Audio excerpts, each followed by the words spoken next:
ലോകമാസകലം അർബുദ വ്യാധി പോലെ വ്യാപിച്ച് കിടക്കുന്ന ഇസ്ലാമിക തീവ്രവാദത്തിന് അത്യാധുനിക പരിശീലനങ്ങൾ നൽകാൻ പാകിസ്ഥാൻ ആഫ്രിക്കയിലും യൂറോപ്പിലും പരിശീലന കളരികൾ ഒരുക്കിക്കൊണ്ടിരിക്കുന്നു എന്ന ഞെട്ടിക്കുന്ന വാർത്തയാണ് ഇപ്പോൾ പുറത്തു വന്നുകൊണ്ടിരിക്കുന്നത്.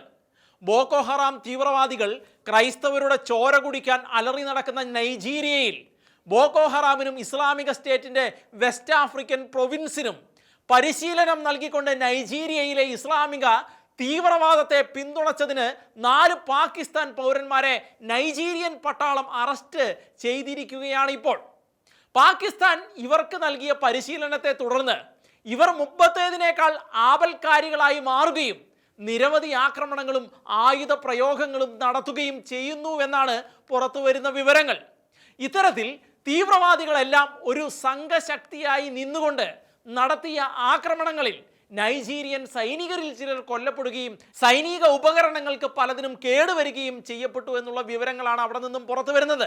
അതുകൊണ്ട് തന്നെ രാജ്യത്തിനെതിരായ നീക്കമായി ഇതിനെ പരിഗണിക്കുകയും പഹൽഗാമിലെ തുടർന്ന് ഇന്ത്യ നടത്തിയ വെടിക്കെട്ടിന് പിന്നാലെ പാകിസ്ഥാൻ തീവ്രവാദത്തെ തച്ചുടയ്ക്കാൻ നൈജീരിയയും സഖ്യരാഷ്ട്രങ്ങളും കളത്തിൽ ഇറങ്ങിയിരിക്കുന്നുവെന്നും ഭീകരതയെ തടയാൻ നിരീക്ഷണവും ഇൻ്റലിജൻസ് സംവിധാനങ്ങളും നൈജീരിയ ശക്തമാക്കിയിരിക്കുന്നു എന്നുമുള്ള റിപ്പോർട്ടുകളാണ് ഇപ്പോൾ നൈജീരിയയിൽ നിന്നും പുറത്തു വരുന്നത്.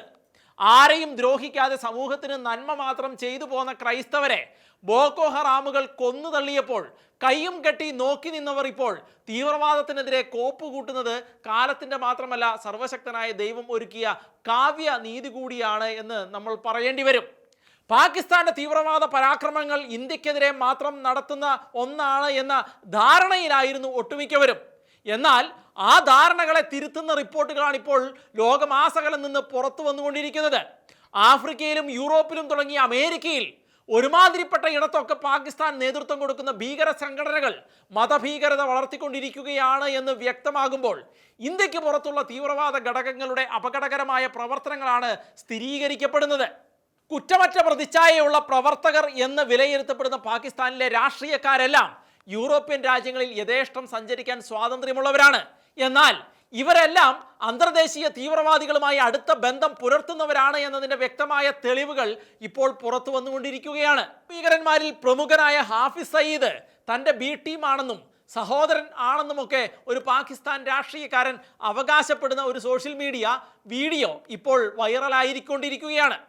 ഇസ്ലാമിക തീവ്രവാദത്തിൻ്റെ നടുത്തുണ്ടം തന്നെ കഴിച്ച് ജീവിക്കുന്ന പാകിസ്ഥാനിലെ രാഷ്ട്രീയക്കാർക്ക് വോട്ട് നേടാൻ ഈ ഭീകരവാദികളെ കൂടെ നിർത്തേണ്ടത് അനിവാര്യമായി മാറിയിരിക്കുകയാണ് പാകിസ്ഥാനിൽ. പ്രധാനമന്ത്രി ഷഹബാസ് ഷെരീഫിൻ്റെ അടുത്ത അനുയായികൾ ഭക്ഷ്യമന്ത്രി മാലിക് റഷീദ് അഹമ്മദ് ഖാൻ, പഞ്ചാബ് പ്രവിശ്യ നിയമസഭാ സ്പീക്കർ മാലിക് അഹമ്മദ് ഖാൻ തുടങ്ങിയവരുൾപ്പെടെ പ്രമുഖരെല്ലാം പ്രതിനിധീകരിക്കുന്ന മണ്ഡലങ്ങൾ ഇത്തരത്തിൽ ഭീകരവാദികളുടെ ഈറ്റില്ലമായതിനാൽ അവരെ കൂടാതെ ഇവർക്ക് മുന്നോട്ട് പോകുവാൻ കഴിയില്ല എന്ന കാര്യം ആണ് ഇപ്പോൾ അവിടെ നടന്നുകൊണ്ടിരിക്കുന്നത്. ഏതാനും മാസങ്ങൾക്ക് മുൻപ് സ്പെയിനിൽ 3 വർഷത്തോളം നീണ്ടുനിന്ന ഒരു ഓപ്പറേഷനിൽ തീവ്രവാദ പരിശീലനത്തിന് എത്തിയ 30-ലധികം പാകിസ്ഥാനികളെ സ്പാനിഷ് പോലീസ് അറസ്റ്റ് ചെയ്തിരുന്നു. ഇതിന് പിന്നാലെ ബാഴ്സലോണയിൽ 10-ലധികം പാകിസ്ഥാൻകാരെ അറസ്റ്റ് ചെയ്യുന്ന സാഹചര്യമുണ്ടായി. എൻക്രിപ്റ്റ് ചെയ്ത ചാനലുകൾ ഉപയോഗിച്ച് യുവാക്കളെ തീവ്രവാദവൽക്കരിക്കുന്നതിനായി ആരോപിക്കപ്പെട്ട് സ്ത്രീകൾ അടക്കമുള്ളവരെയായിരുന്നു അന്ന് അറസ്റ്റ് ചെയ്തത്. കഴിഞ്ഞ വർഷം റൊമാനിയ, ഇറ്റലി, ഓസ്ട്രിയ എന്നിവിടങ്ങളിലേക്ക് വിസ ദുരുപയോഗം ചെയ്ത് 500-ലധികം പാകിസ്ഥാൻ, ബംഗാളി, ഈജിപ്ഷ്യൻ കുടിയേറ്റക്കാരെ വിവിധ യൂറോപ്യൻ യൂണിയൻ അംഗരാജ്യങ്ങളിലേക്ക് കടത്തിയ ഒരു ക്രിമിനൽ ശൃംഖല നീക്കത്തെ സമയോചിതമായി ഇടപെട്ട് തകർത്തതായി European Agency for Criminal Justice Cooperation report ചെയ്യുന്ന സാഹചര്യമുണ്ടായിരുന്നു. 12 പ്രതികളെ അന്ന് തിരിച്ചറിഞ്ഞിരുന്നു. യൂറോപ്പിലാകമാനം വ്യാപിച്ച ഇവരെക്കുറിച്ച് ഇപ്പോൾ ലഭിക്കുന്ന വിവരങ്ങൾ ആരെയും നടുക്കുന്നതാണ്. ന്യൂയോർക്ക് സിറ്റിയിൽ ജൂതന്മാർക്കെതിരെ കൂട്ടയാക്രമണം ആസൂത്രണം ചെയ്തതിന് ഷഹസാബ് ജാദൂൺ എന്ന കനേഡിയൻ പാകിസ്ഥാനിയും പാരീസിലെ ഒരു പത്ര ഓഫീസ് ആക്രമിച്ചതിൽ ഒരു പാകിസ്ഥാനിക്ക് 30 വർഷം തടവ് ശിക്ഷ ലഭിക്കുകയും ചെയ്യുന്ന സാഹചര്യമുണ്ടായി. ഇത്തരത്തിൽ ലോകത്തിലെ ഭൂഖണ്ഡങ്ങളിലെല്ലാം പാകിസ്ഥാനികൾ ഭീകരവിന്യാസങ്ങൾ ശക്തമാക്കിയിരിക്കുന്നു എന്നുള്ള റിപ്പോർട്ടുകളാണ് പുറത്തു വരുന്നത്. ആഗോള ഭീകരവാദ സൂചികയിൽ ഉൾപ്പെട്ടിട്ടുള്ള 163 രാജ്യങ്ങളിൽ ഏറ്റവും കൂടുതൽ ബാധിക്കപ്പെട്ട 2ാമത്തെ രാജ്യം പാകിസ്ഥാനാണെന്നാണ് വ്യക്തമാക്കിയിരിക്കുന്നത്. ഭീകരവിരുദ്ധ പ്രവർത്തനങ്ങൾക്കാണ് എന്ന് പറഞ്ഞ് ലോകരാഷ്ട്രങ്ങളുടെ കണ്ണിൽ പൊടിയിട്ടുകൊണ്ട് പാകിസ്ഥാൻ നിൽക്കുന്നത് തന്നെ തീവ്രവാദികളുടെ തോളിൽ കൈയിട്ടുകൊണ്ടാണ്.